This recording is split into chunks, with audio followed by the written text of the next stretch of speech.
Good morning and afternoon, everyone. We'll give a few seconds for everyone to join us on the webinar.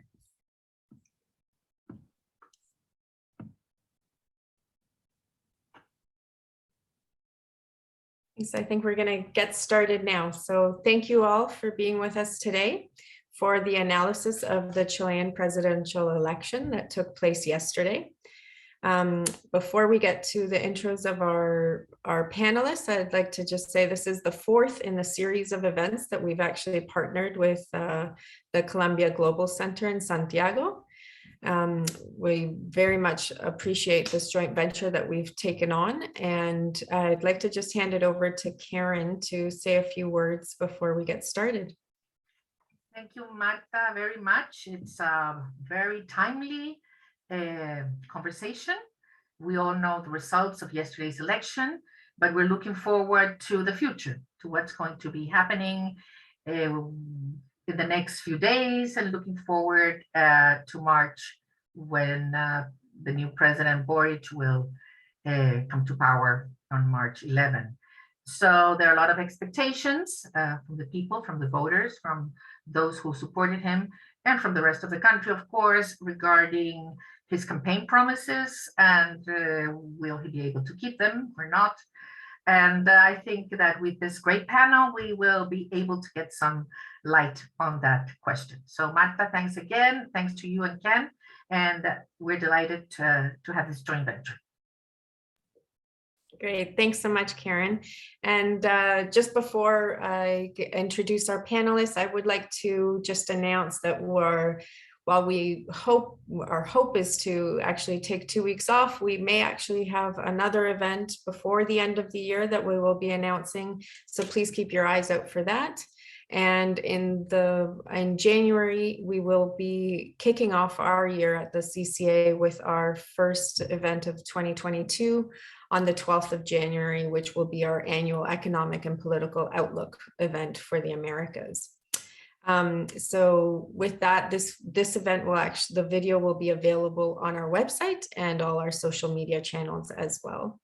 So we'd like to welcome our illustrious panelists that we've had with us from several events throughout the year, beginning with Cristina Bitar, who's senior partner and president at Azerta, Pamela Figueroa, professor at the Universidad de Santiago de Chile, Robert Funk, professor at the University of Chile, and Claudia Heiss, the head of political science and at the Institute of Public Affairs at the University of Chile as well.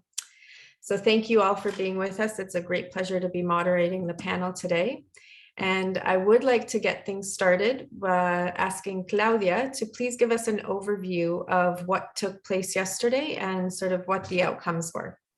Thanks, Claudia. Thank you, Marta. It's a pleasure to be again with the Canadian Council for the Americas. And but what happened yesterday basically was a very broad triumph of Gabriel Boric, the leader who became known as a leader of the student movement. He was very important precisely at the University of Chile in the law school first, and then in the Student Federation at the University of Chile, and then he became a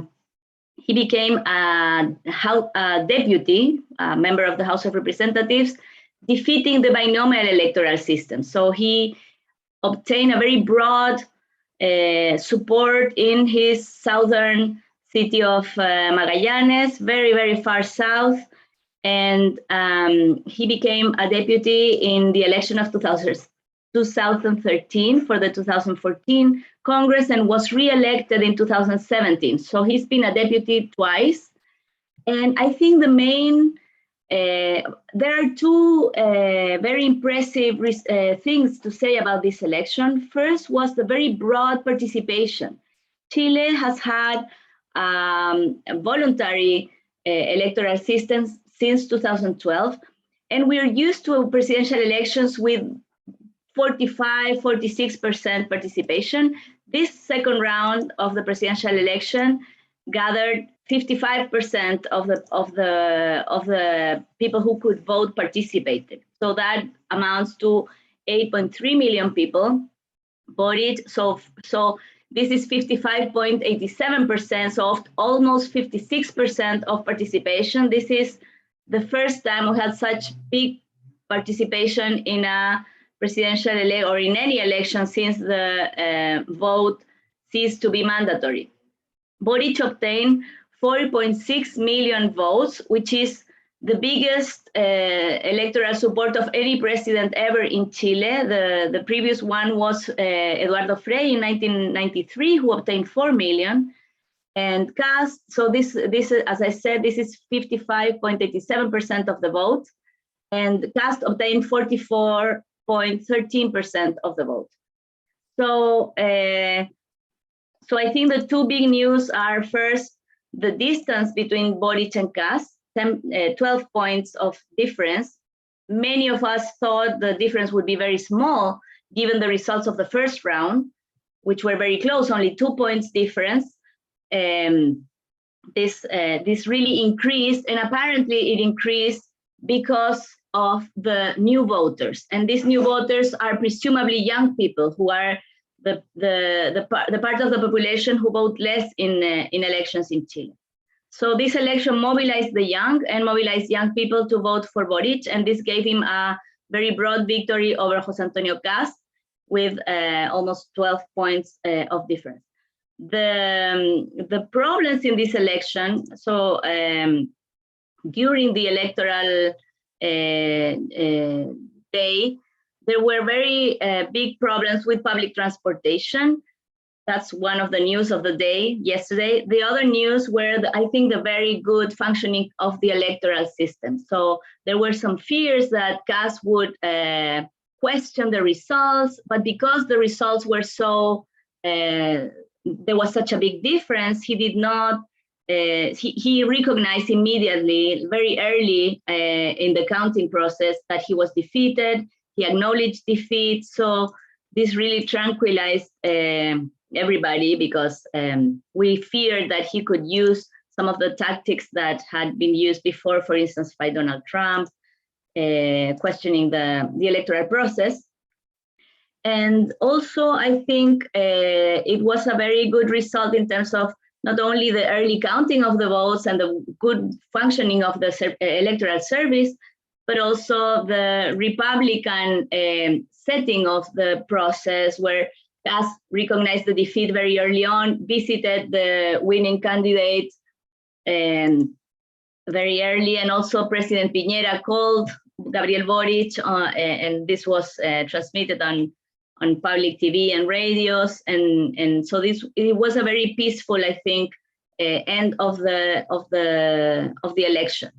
So I think this should bring more tranquility to people who thought this would be a flawed and polarized election. It was a very democratic process, and I think it really strengthened the trust in political institutions in Chile. Thank you so much, Claudia.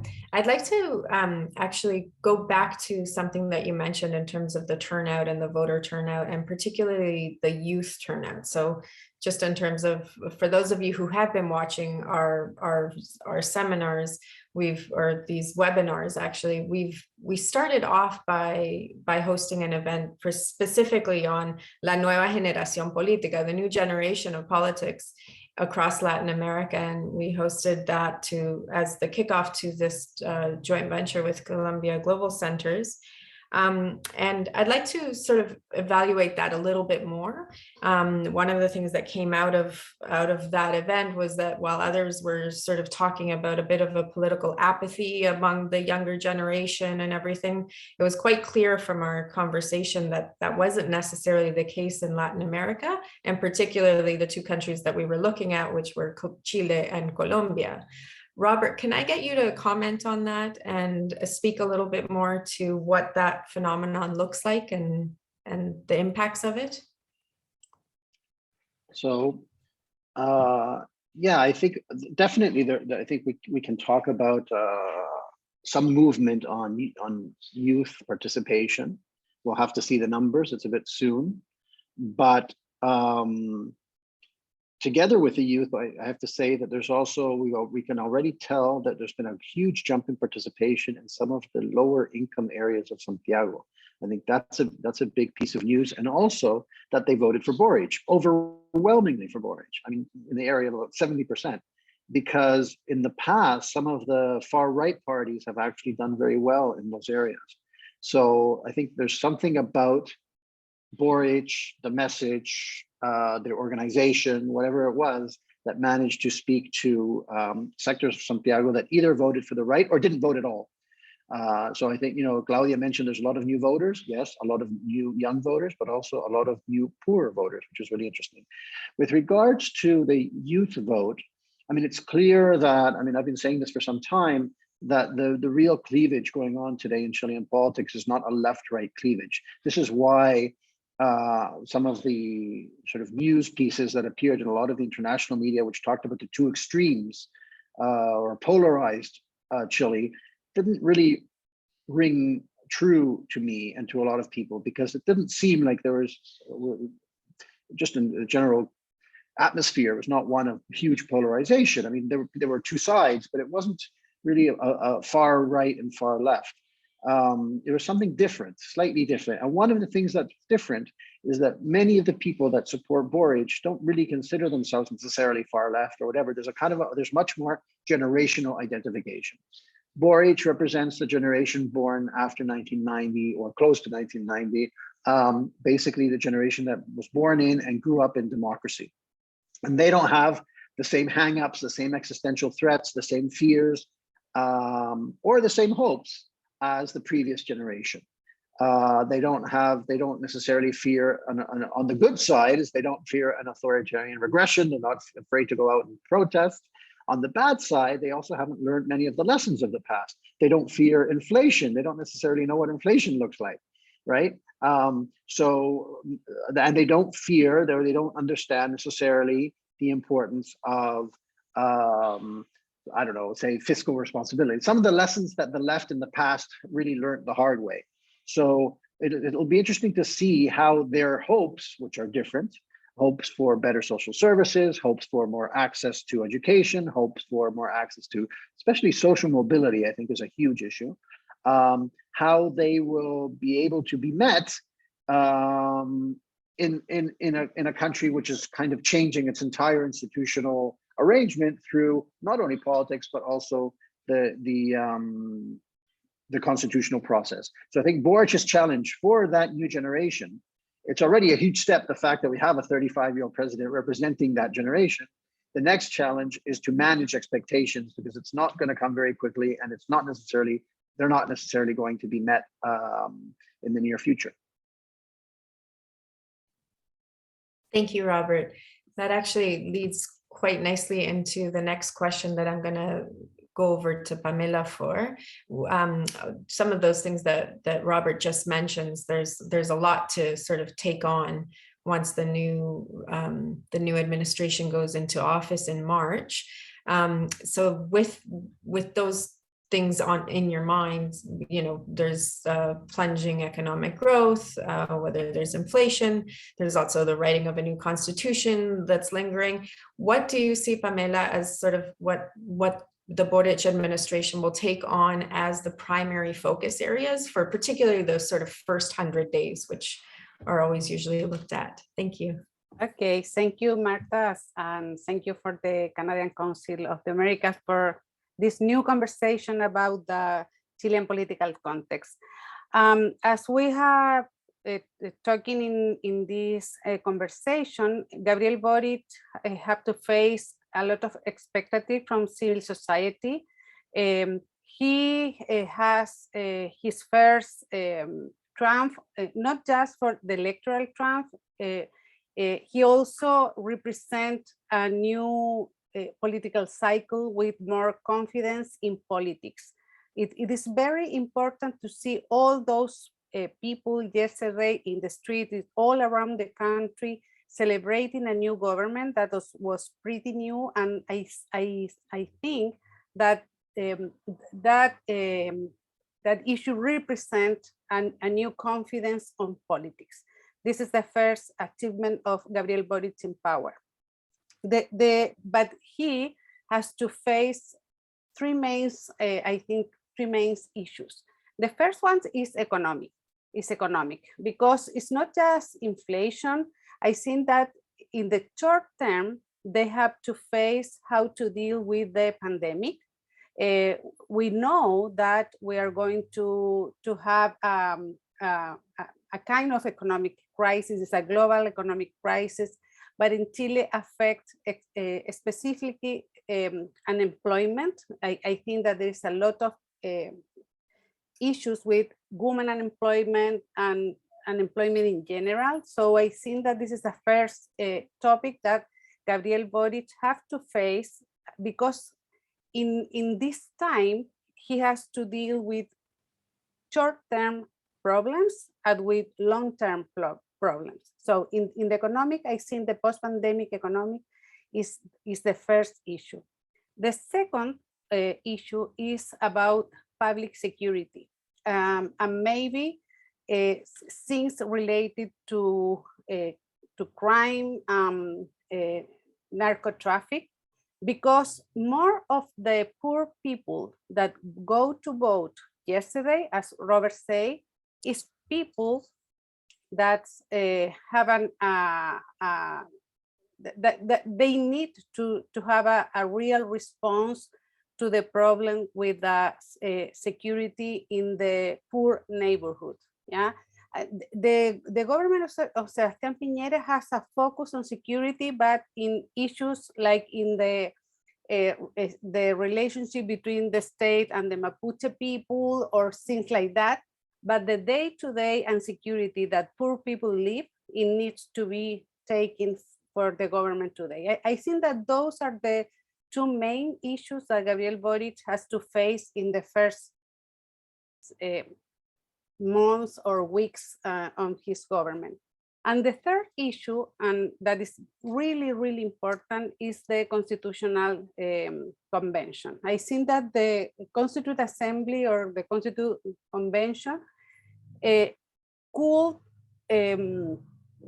have the big change that the Chilean society needs. Gabriel Boric can focus his program in the long term with more social rights, with a change in the political system, with a democracy that is more inclusive with women and minorities and original and indigenous people. Though those issues can be addressed by the Constitutional Assembly, at the same time that the President Boric is working in economy and security. I think that in the 6 first months, these issues are gonna be the priorities for the new government.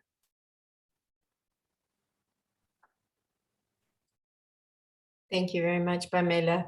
On those topics, I'd like to turn over to Cristina and invite you to comment on how you think that this will actually play out. What are the possibilities? We know that he's in Congress. He doesn't have the full support of all Congress, and the Senate actually is 50% was under Cast's party. So what do you think the possibilities are, and what might play out in terms of these priorities being put forward and actually coming through the legislative process? Cristina? No, thank you, Marta. Thank you for the Canadian Council of the Americas and Colombia for inviting us once again this year. This is a panel that repeats itself, but we're always happy to see each other, and thank you so much for getting us and all the panelists and the participants here. I would like to first say, like Pamela, that what happened yesterday definitely represents the end of a cycle in Chile.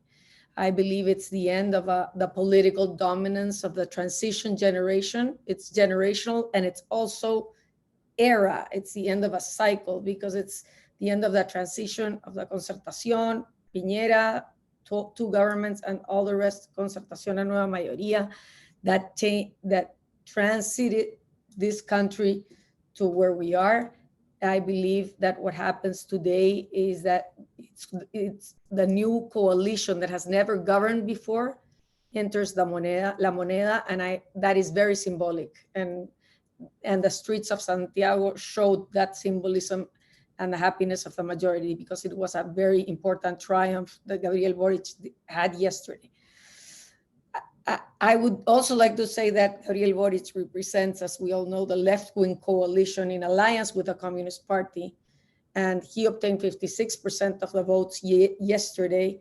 And I believe that what happened yesterday is also the birth of a new left in Chile. How that new left is going to look is going to depend on Boric. I think today he has all the power. What happened yesterday is very important, and he is going to have to take the decisions in the future. His agenda and program, even though they moderated in the second round, still remain an agenda of left-wing reforms with a stronger and more present state in the economy and more regulation in general, with a very strong environmentalist emphasis, which is very profound and relevant in Boric's support base. The program, however, I think will have to be adjusted again to the reality and function of two central elements. The lack of majority in Congress, as you said, Marta, will have to make his reforms more realistic in order for them to be approved in Congress. And the decision of the president-elect of whether he will try to broaden his coalition by integrating other forces that voted for him yesterday in his government officially, or if he tries to build the programmatic agreements without broadening that within his government. No, I think Apruebo Dignidad does not have enough people or experience to fill all the positions in government. So maybe Boric will have to go out and recruit outside his coalition. And the question is whether that will be institutional recruitment, Partido Socialista, PPD, Democracia Cristiana, or it will be just specific individuals that he will be recruiting without asking political parties for their opinion. That's part of what he has to deal in the next few months. I think Congress will be a difficult hurdle for him because it's a very tight Congress. And probably the tax reform that he likes is probably not going to end up exactly the same after going through Congress. In parallel, he has to deal, like Pamela says, with a constitutional convention, which I think he will do very well because Boric's coalition does hold a substantive majority in that convention. I would bet that his next meeting after beating President Piñera is going to be with Elisa Loncón and the table of the convention. I think that relationship is going to be very fluid. They have very, very good nexus with the convention. But the triad of powers between Congress, government, presidency, and convention is definitely going to be a tension for him in this new government. Boric's task ahead is not easy. I think it's very difficult, but he starts with a lot of capital and political capital. And I think it's up to him and to decide also what role he will give the Communist Party in this government is also going to be a signal for markets and for companies and for Chile, no? How he will lead. He will need to show character, leadership, conviction to organize a broad and sustainable political coalition. So that I think is how it's going to play out. It's not going to be easy. And we're going to have a lot of changes in the next few years, both constitutional changes and legislative changes, which definitely will continue giving us a little bit of uncertainty in a lot of issues, especially for companies that operate in the country. But things are still to be seen. And well, I would like to stop there for everybody else to comment. Thank you. Thanks, Cristina. Robert, I saw you shaking your head, and I just want to, having watched Boric's speech last night, it was very conciliatory and very sort of inviting and welcoming of everybody and to lead for all of Chileans. Robert, do you have comments sort of based on what Cristina had just mentioned, and then sort of the going forward and how that might work and whether or not that's sustainable? Well, I think things for Boric are even more difficult than Cristina has outlined. He's got to deal with a Congress that's deadlocked. That basically means that he's going to need to negotiate every piece of legislation and build kind of coalitions around different pieces of legislation, sometimes with the left, perhaps sometimes with the right. We'll see what kind of, it'll be very interesting to see what approach the right takes. If the right, one of the big stories that is not getting a lot of attention is of course the story of caste going forward. This is sort of a little bit like the United States. Is it going to become dominated by this populist nationalist new right that caste represents? Or are they going to say, hey, we bet on this horse, we lost, clearly, supporting the dictatorship is not something that is an electoral plus, and we need to go back to trying to construct a more liberal, more tolerant, more inclusive right. But if they opt to stay on the hard line, then you're going to have an obstructionist Congress, and that could be a problem for Boric given the makeup of Congress. So you've got the deadlock Congress. You've got the Constitutional Convention, which I think, as Cristina says, will get along with Boric, but they're different branches of government, as it were. Boric is going to represent the executive. He's going to want to defend the executive. He might not want to maintain the great amount of power that the Chilean president holds in the current system, but they don't necessarily they are not necessarily going to have the same interests going forward, and we'll see what happens there. And most of all, and I think going forward, what we need to stress is the economic headwinds, right? The central bank came out with figures earlier last week. Growth projections at 2% for the next couple of years, inflation projections at 7% for the next couple of years. Copper probably will hold its price, hopefully. If it doesn't, then I think Boric is in real trouble. So unemployment is an issue, and that's in the context of the pandemic. We don't know if it'll get better, if it'll get worse. The debt issue, right? The government is spending like crazy. It'll be very difficult for Boric to start closing off the tap of the IFE, the emergency family transfers, which have been in place for about 6 months. So if he does that, the economy will slow down, consumption will slow down. I think the economy, and that explains a little bit Boric's conciliatory tone that we heard last night in his speech, where he reached out not only to all of Chile, but he reached out specifically and mentioned the need to bring on the business class, to negotiate, to reach agreements. So I think Boric's approach is going to be, these are my objectives. We want to have a greener economy. We want to improve social justice. We want to reduce inequality. That's our goal. That's our eventual goal. And he said for several weeks now, but maybe we need to do it slower. Last night he said step by step.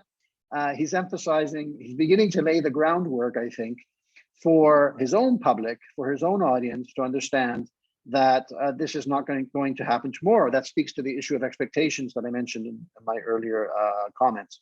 So I think he's very aware of all these difficulties, both political and economic, that lay forward. That's in a way good news, because I think, at least for the markets, because they mean that he's going to have to be much more pragmatic and realistic, which I think he is as a person, but also that will give him arguments to insert pragmatism and realism when he's talking with the Communist Party or with other coalition partners. Great, thank you. Claudia, did you have a comment on this as well? Sorry. Yes, I agree that that he's given very strong signs of moderation and of awareness of the limitations he faces. First of all, the tight Congress, and second, the economy. I think those are the big limitations to his program. But I think the good news of yesterday's election was the strength of our democratic system. And also, I think this election showed that the diagnostics, the idea that Chilean society was extremely polarized really did not stand. We did not see a polarized political system. The results were consistent with with the social mobilizations, with the support for the constitution making process, which was 80%. And I think that this is good news for Chilean democracy. Of course, we have problems, particularly I think we have problems with the very low sympathy people have for politicians and for political parties. And I don't think democracy can work without mediating institutions. So I think that's a problem. But I think that in general, this is good news. And I think that Boric has given time and time again proof of his democratic credentials. In his speech, he talked about expanding social rights with fiscal responsibility. He talked about short steps, but firm but short steps. So with that, he meant to say that he knows that it's not going to be easy, and that it's not just a matter of winning the presidency to approve a very ambitious tax reform or tax increase, or a very drastic change in the pension system, which are I think the two main goals of his program, not to change the tax distribution and to change the pension system. He knows he doesn't have a Congress to support those changes, and he's trying to moderate expectations, I think, with this idea of short but firm steps. And also he said that history doesn't start with him. He acknowledged that he's part of Chilean political history. He gave signs to the Christian Democrats, citing the words of President Elwin. He gave also signs to the socialists, and to he cited part of President Allende's speech when he won the presidency.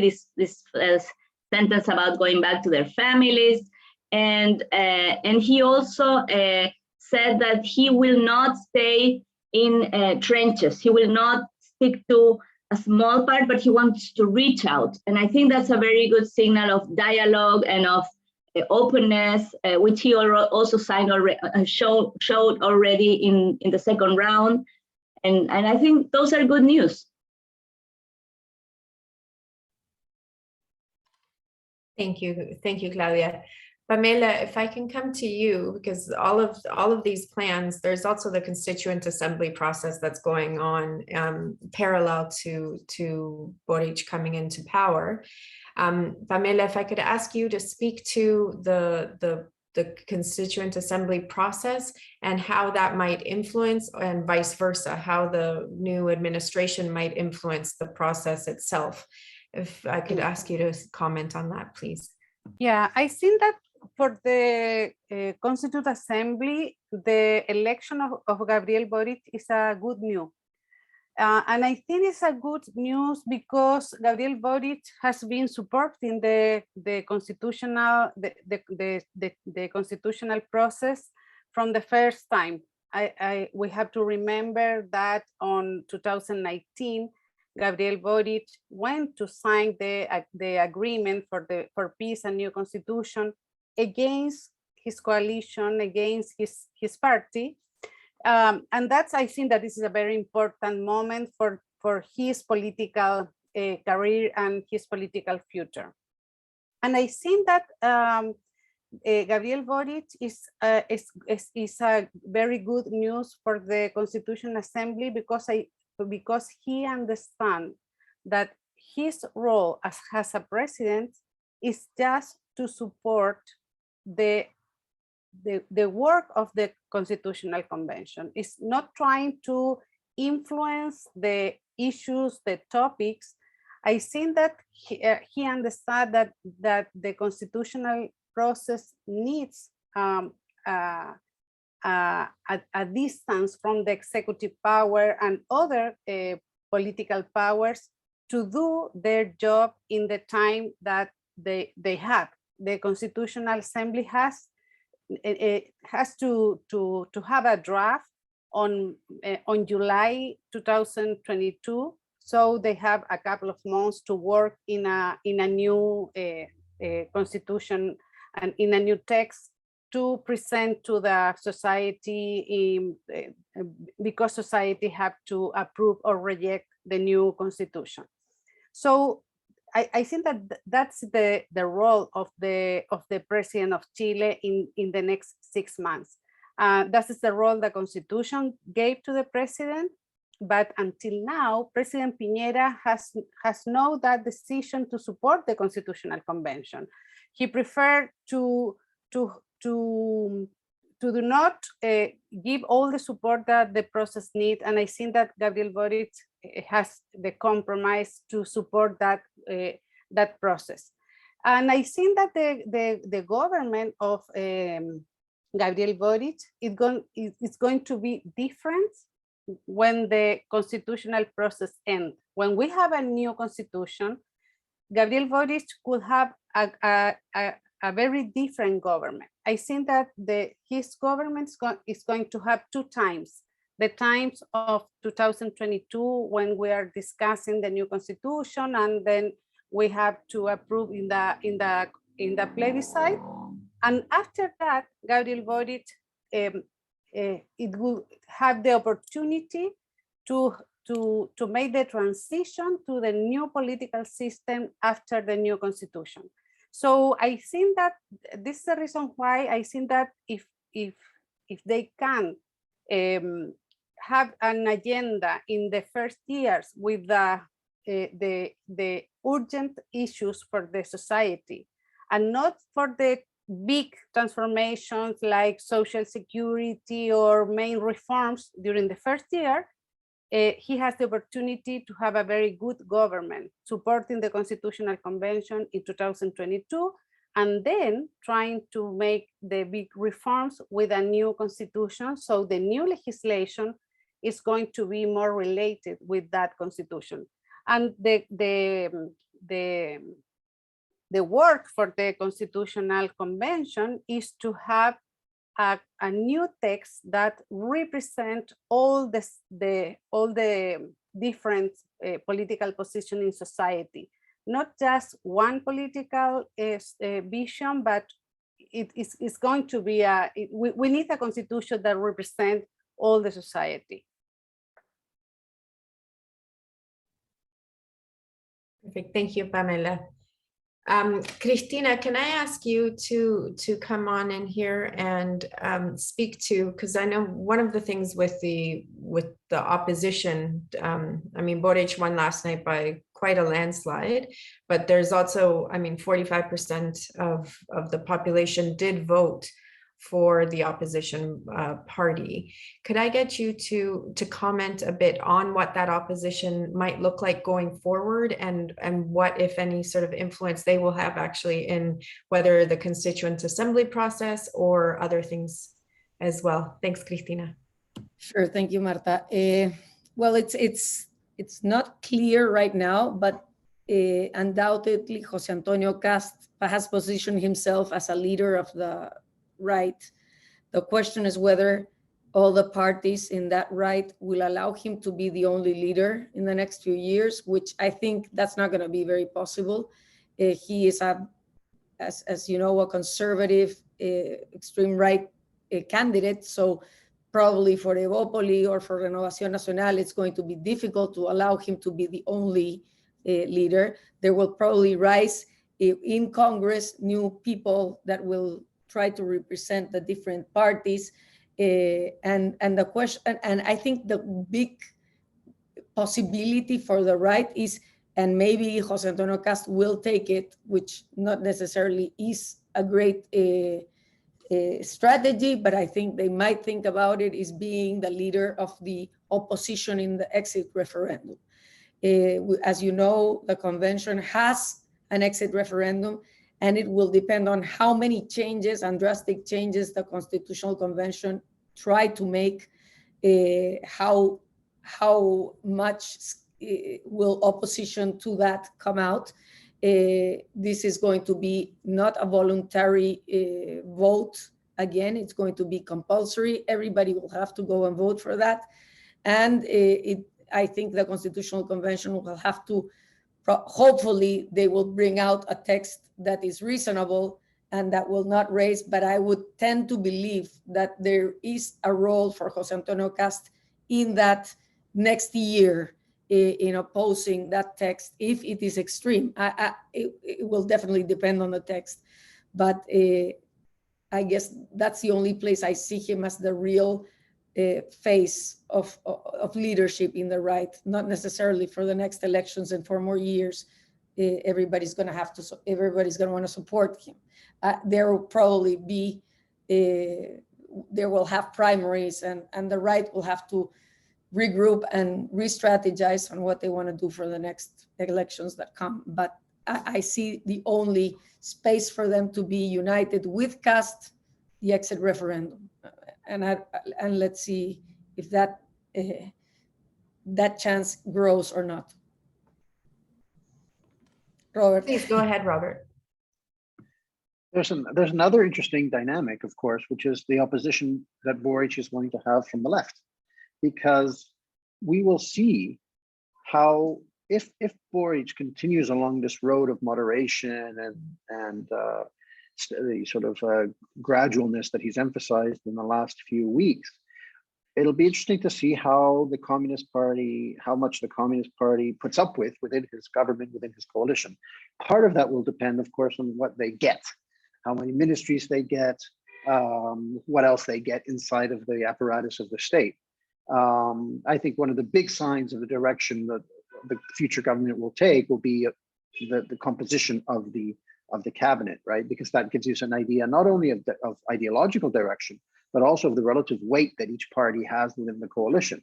So if the Communist Party, for example, gets a few important ministries, so I think we've mentioned here already that the Communist Party was already in the coalition under in Michelle Bachelet's second government, and it really didn't mean an awful lot in terms of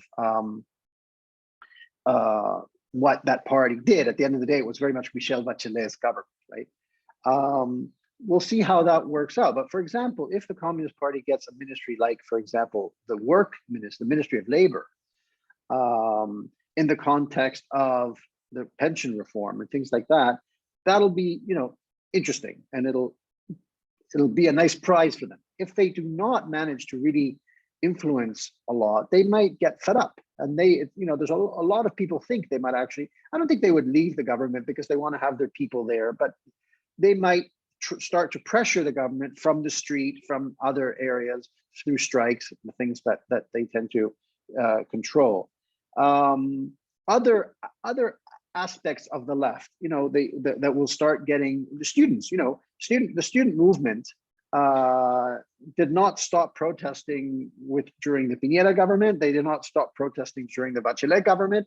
New issues come up. We don't know what other issues will come up. There will be efforts to influence the Constitutional Assembly, to influence policy, to influence the direction of the government. So it's true that he may or may not face strong opposition from the right in Congress. It'll be also interesting to see, he's going to, for the first time in 50 years, there are 2 communist senators. So it'll be interesting to see how the left responds to this new moderate Boric. He might find more trouble there than he will on the right. Great, thank you, Robert. That brings up for me in my mind the questions of, this isn't just a Chilean issue right now, right? Like, this is a bit of that we've seen this phenomenon, not just, some folks have already mentioned the US, that polarization. I would like to bring it back to sort of with that in mind, the thinking of where is Chile and where is Boric going to place themselves in terms of foreign policy within the region and then even beyond. So I would like to actually come to you, Claudia, if I could, to ask you if you could explain a little bit of what Boric, in terms of foreign policy, particularly regionally. Chile has, during Piñera's time, been quite involved with issues in Venezuela and the like. So just to get some input from your perspective on that. Claudia. I think that Gabriel Boric has shown time and time again impeccable democratic credentials, and particularly with regard to his comments on other countries, and particularly on leftist governments. And this is a point where he's had differences with part of the Communist Party, particularly its more traditional old guard, who has this practice of supporting any leftist government anywhere, regardless of the respect for human rights or for internal freedom and pluralism. Boric has clearly differentiated himself from that perspective. He has often criticized the Venezuelan government or Nicaragua, and he had some differences with regarding that with a part of the Communist Party. And in fact, the Communist Party, which lost the primary against Boric in his coalition, clearly said that they have differences with regard to this and that they will respect whatever Boric says, because he was the presidential candidate when these differences came out. So when Robert said this new moderate Boric, I agree that Boric is showing a more moderate program and also including aspects that were not present in his campaign before. And I think something that Pamela was mentioning before is very important. He did not talk in the first round about public security or public order or the police and the need for security and drug trafficking and etc. And he took this in his campaign again. He started to addressing this issue in the second round, but I don't think that he really changed. I don't think this is a new Boric. I think he's always had very deep democratic credentials. He's never had like really radical positions regarding liberal democracy. I think he's a true Democrat. And I think there's been a very dirty campaign on the right to show him as a communist, we could talk about I don't want to discuss the Communist Party, which is another issue, and particularly the Communist Party behavior in Chilean politics, but he's not a communist and he's not somebody that despises the freedom of the press or pluralism. He's always defended those principles. So I think that he has always really been a moderate in that sense. He doesn't want to radically change the political system. He doesn't want to threaten democracy. He's not put in jeopardy property rights or things like that. And he's been, I think, the subject of a political campaign to show him as a radical leftist of the sort of this other examples elsewhere.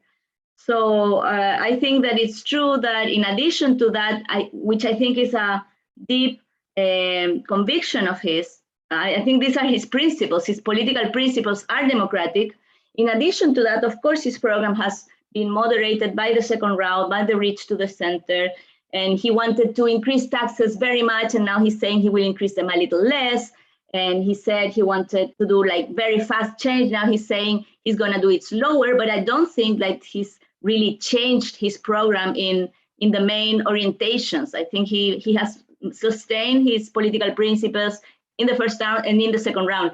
And this, I think, explains the perception that this was not an election between two points in exact opposite. I don't think the right wing Kast represents is symmetric to the left wing Boric represents. I think Boric has always been much more centrist than Kast is rightist or much less extreme than Kast is extreme.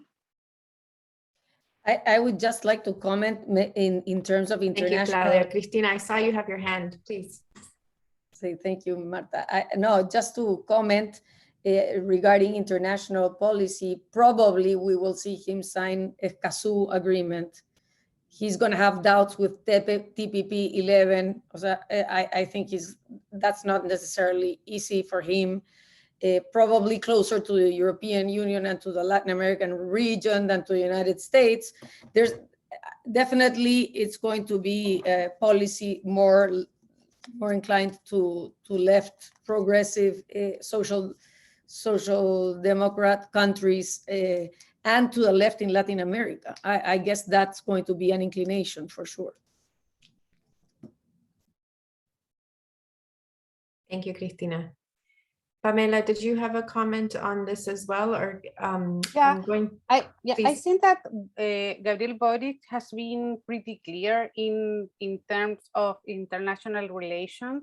He has said that multilateralism and regionalism are priorities for him, and I think that he had a lot of people around him that believe in a foreign policy focus, for example, in a feminist point of view. Maybe we are going to move to a feminist foreign policy that is pretty new in the global order.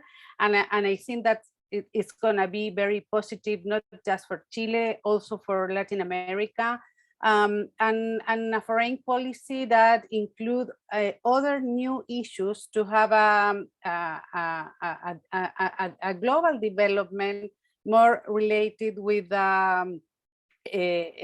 ecology and social groups. And I think that dialogue and collaboration is going to be the main topics in the foreign policy. So I agree with Claudia that Gabriel Boric is really believe in democracy. And I see that any decision that he has to take is going to be in a dialogue with the Congress and with the main experts in the country about different topics.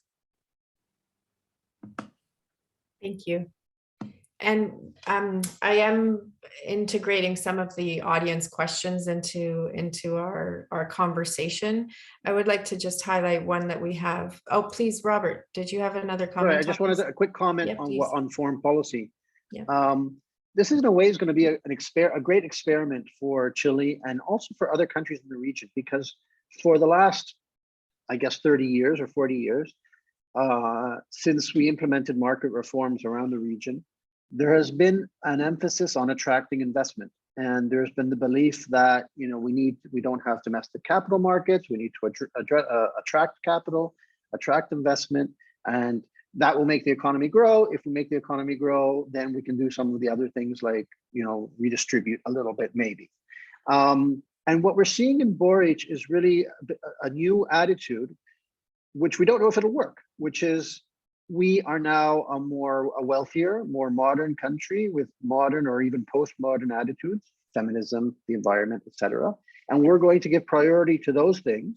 And if investment and trade and the economy fit into that, great. And if not, then we'll see.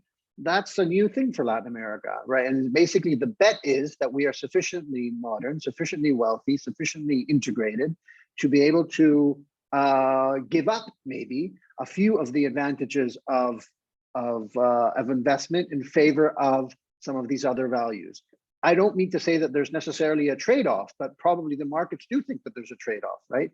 If you are attracting investment and you say, well, we would like you to build this mine, but you have to have indigenous consultation, you have to worry about environmental regulation, and all these other things, then there's a bit of a trade-off. So I think Boric is, as I say, Chile will be a bit of an experiment in this, in something which I suspect will become much more common in other places around the region and around the world.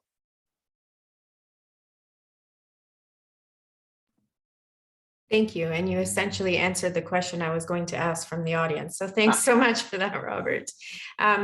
So we are coming on to just the last 5 minutes. I would like to give the opportunity to each of our panelists to essentially give a bit of a prognostico in terms of what the next few months will be like and what to look out for as the new administration starts to sort of put in place their team, announce who they're going to be putting in place in different portfolios.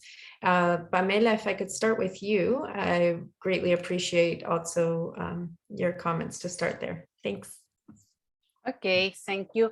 In the next weeks, we have to have the names of the cabinet of the government of Gabriel Boric. That's going to be very important, mainly for the economic issues. I think that there is a lot of expectation about who is going to be the Minister of Finance, and it's going to be a very important issue. Maybe a woman, because the President Boric had said that he wants a cabinet with a gender parity, and the other members of the cabinet. When Boric decided his cabinet, we are going to understand where he seats his government.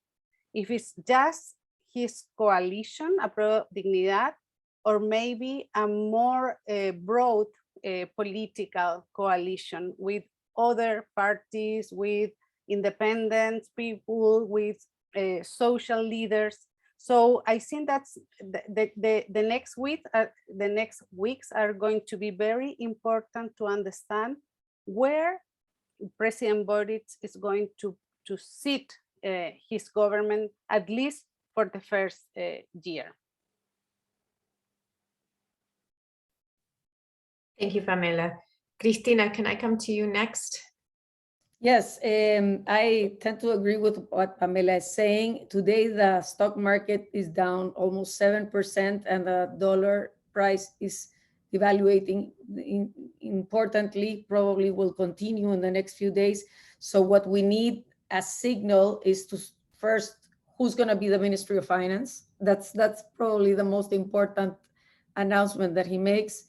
If that's a moderate person, well respected by the markets, probably that will be a good signal. Who will be the big family that he will govern? Will it only be his small coalition of the new coalition with the communists, or will he bring Christian Democrats? Will he bring the so-called Socialist Party? Will he bring PPD into this? And who from those parties? Because all that he represents is new faces, new politics, new generation. If he starts bringing all the old people that governed in the past, will that be approved or not by citizenship, etc.? And cabinet, and I think the last thing is, in the next few months, weeks, the Constitutional Convention will start voting important aspects of content. That will start happening in February. And I think that will probably influence when he gets into government in March. That voting is going to be in place. And how bad or good that comes is also going to be interesting in the next few weeks and months. Thank you. Claudia, can I come to you? Yes, thank you. I think that what we saw in this campaign and in this electoral result really brought memories from 1988, from the yes and no plebiscite. The results were very similar. The yes, which identifies with the Pinochet legacy and with Cast, obtaining around 45%. The no, at that time, the center left, which I think really supported Boric this time around, obtained 55%. And I think that really the country came back to that cleavage in a way, with very important differences, of course, with the voluntary voting, with the youth voting less, and with a political party system on the floor. That's very different from 1988. But I think that we are living a very historic moment of a deep democratization of the political system, of getting rid of the enclaves of the dictatorship, and of really starting a new, truly democratic political cycle. I think that's good news. I think that this will bring stability and it will help legitimize the political system. And I think people know, and the government knows, that they will have a tight Congress, as we said before, very important economic limitations. And I think something that remains to be seen is how patient will be the voters, how patient citizens will be with this president. I think this president has the higher chances among all the politicians we've seen so far to really gather the sympathy of the protesters, of the people who supported in 80% the demand for a new constitution. And I think Chilean people are moderate and will be patient and will give the president the room to start this change, to start this process, and to really make a smooth transition towards the new constitution and towards a new political system that in time will start really making the changes towards more social rights and less inequality. Thank you, Claudia. Robert, as the sole gentleman with us today on the panel, I will give you the last panelist word before I invite Karen Poniachek back to close us out for the event. So Robert, please. Thanks, Marta. You know, Claudia mentioned that this was similar to the plebiscite vote in 1988, and one of the things that I've been thinking about is that history is cruel and funny, because Boric and his chums, Giorgio Jackson, Camila Vallejo, the student leaders, spent much of their student activism criticizing the moderation of the concertación. They found them that they were too timid, they didn't go far enough. They criticized the idea of the democracy of consensus and of agreements. And now we find that essentially Boric is now leading a new transition where he's confronting many of the same limitations. Obviously, he's not confronting Pinochet and as head of the armed forces, but he's got the divide, all the things that we've mentioned, the divided Congress, the economy, and the reason that the concertación was moderate and went slowly was not because they wanted to, it was because one of the things that they understood was that if they did not do things properly, if they did not guarantee stability and democratic governability and run the economy well, and Patricio Aylwin said this to me once in an interview. He said, my fear was that in 4 more years, or Pinochet would come back as a democratically elected leader. And that's why we felt we needed to do things very well. And Boric, I suspect, either consciously or unconsciously feels the same pressure. He needs to lead this transition and do things well and prove that this new left can run an economy, guarantee stability, return to some sort of governability, which really we have not had for at least the last 2 years. And because otherwise, in 4 years' time, there's a real risk of confronting a President Cast, and I don't think he would want to do that. And the other thing, and I'll just close with this, one of my colleagues here mentioned that he's got that there will be 2, I think Pamela mentioned there's 2 kind of governments, the first 2 years and the second 2 years once the constitutional convention or the new constitution comes into play. I think Boric essentially has here a 2-year window to implement the reforms that he wants to do precisely for that reason. He really only has, this happens in the United States as well, right? Because of the midterms and so on. I think Boric will have 2 years of political capital to implement what he can, and then everything is going to be the implementation of the new constitution. Great. Thank you, Pamela, Cristina, Robert, and Claudia. It's been a pleasure. Karen, can I invite you to close us out? And just remind everybody that the recording will be available later today. Karen. Thank you, Marta. Muchas gracias. Thank you to all the panelists. We will certainly be looking forward to announcements regarding who will be the finance minister, as Robert said. And then if whether President-elect Boric will open up to include people who were not in his coalition with the communists, including people who have worked for previous Concertación governments. So there's a lot to look forward to. We'll see what happens with the dollar in the next few days. As Cristina mentioned, the peso has devalued. Today we reached 8.74 in the morning. I think it has gone to 8.60 something. Now the stock exchange fell, especially the companies that will be impacted by Boric's election and his decisions, which are energy. There will be a carbon tax, as he announced it, energy, water, and companies also involved in environmental issues. So we will look to see what happens, and we hope that we repeat this event either March 11 or the day after, as we have done in the last year. So thank you again. Thanks to you, Marta.